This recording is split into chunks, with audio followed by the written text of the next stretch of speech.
Right, hi guys, it's Nathan. So today we're going to go through why a boring remote service business is your best path to freedom.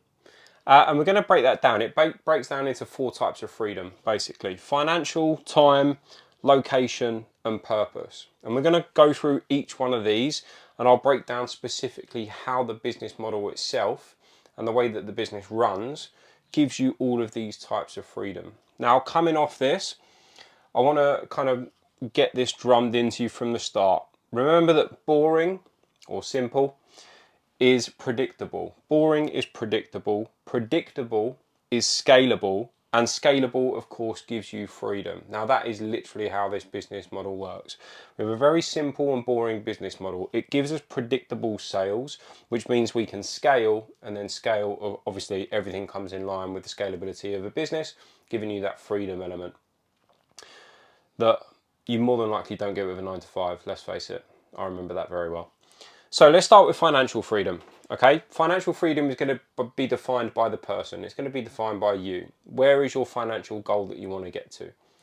More importantly, with this business model specifically, is that we have no crazy startup costs. So you don't need equipment, you don't need a shop front, you obviously don't need any staff as well.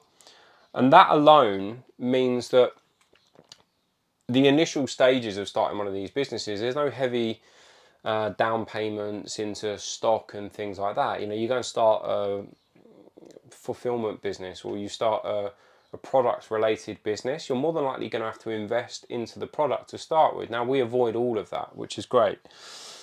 What we can focus on with this type of business is obviously selling first. So if you have inbound lead generation coming in, even if you start at margins like 20, 30, 40, 50% kind of thing, that's even a really, really good starting point to say, right, we know that this business is now rinse and repeat. We've got inbound leads coming in, and then we can really start to push and look to scale the business for that financial freedom element. We also have the ability with financial freedom to land paying clients with our business model in like 24 to 48 hours. Find me another business that can do that, because I can assure you there isn't many of them. So straight away, we've started the business. Let's say we're running it alongside our 9 to 5 at the moment. We're already beginning to generate an additional income stream. And again, this is where the freedom element comes in. We can look to begin to scale the business moving forward. You're going to have to ignore that because I'm not pausing and doing it again. Let's crack on. So the services that we have in the business are completely predictable. They're predictable services. So if we have like recurring revenue with, say, commercial contract cleaning, for example, we know what we're going to be getting month by month. That in turn gives us predictable sales. Now, the same applies to different services as well. When you have even the one-off services, there's no reason why you can't predictably generate the same amount of sales based on the job. Some jobs are going to be different.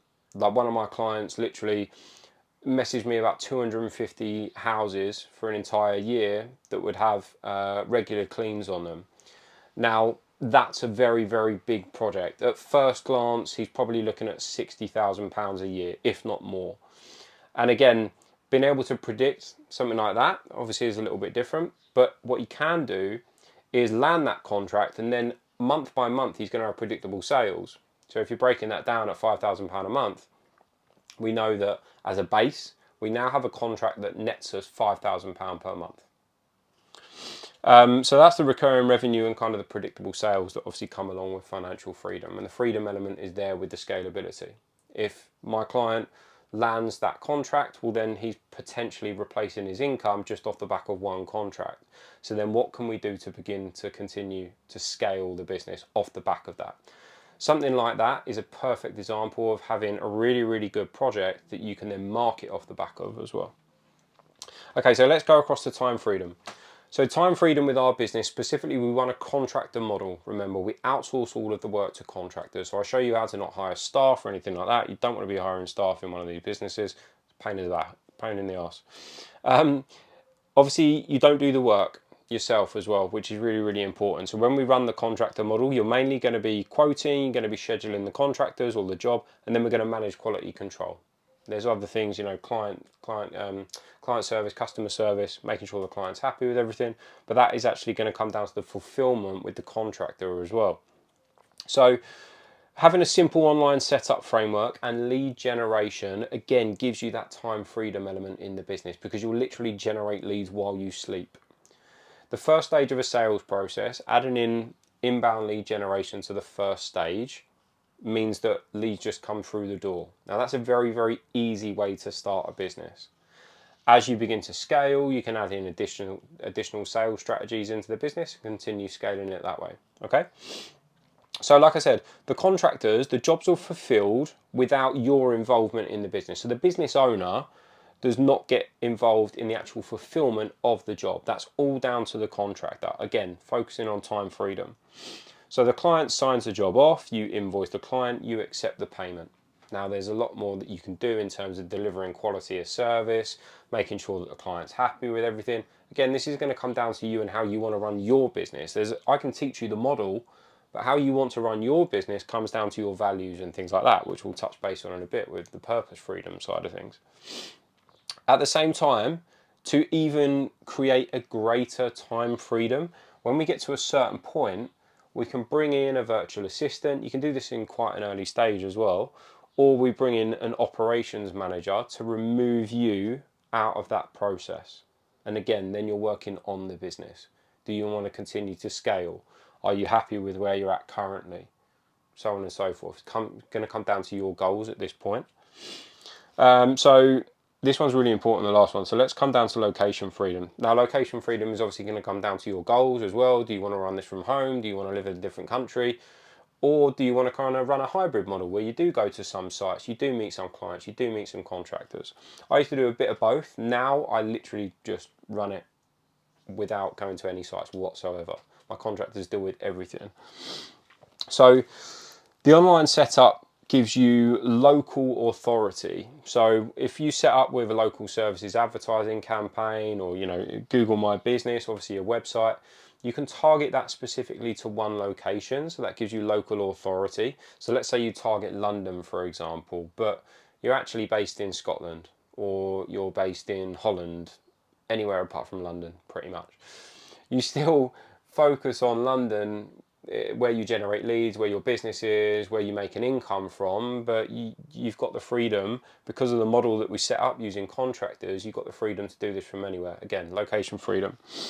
The same thing, your contractors are local as well. So your contractors are going to be local, the business is going to be local to that area that you're targeting, but you can target other locations at the same time as well. And that again comes with expansion of the business, growing the business. All the clients that we find, they're going to be entirely online, most of them. You will get some word of mouth as you grow the business, you'll get referrals, things like that as well. But the main thing is obviously the locality of the location that you actually target. So I'm based down in Essex, but I target London. When I had the external division, we targeted nationally as well. The Tesla contract that I had was completely national.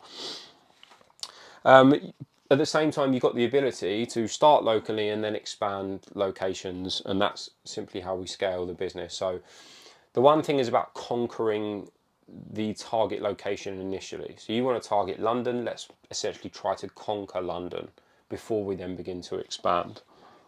So the final thing is that you own the system. So you own your model, you own your business, but you don't own the sites specifically as well.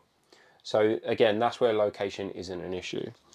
And yeah, I just made a note here that obviously I scaled nationally without attending any sites or meeting contractors, and that was with my company, the external division, which had the contract with Tesla.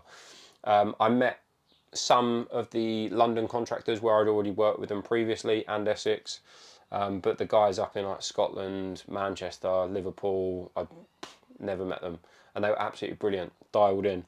That is because you know how to manage quality control, which is really, really important.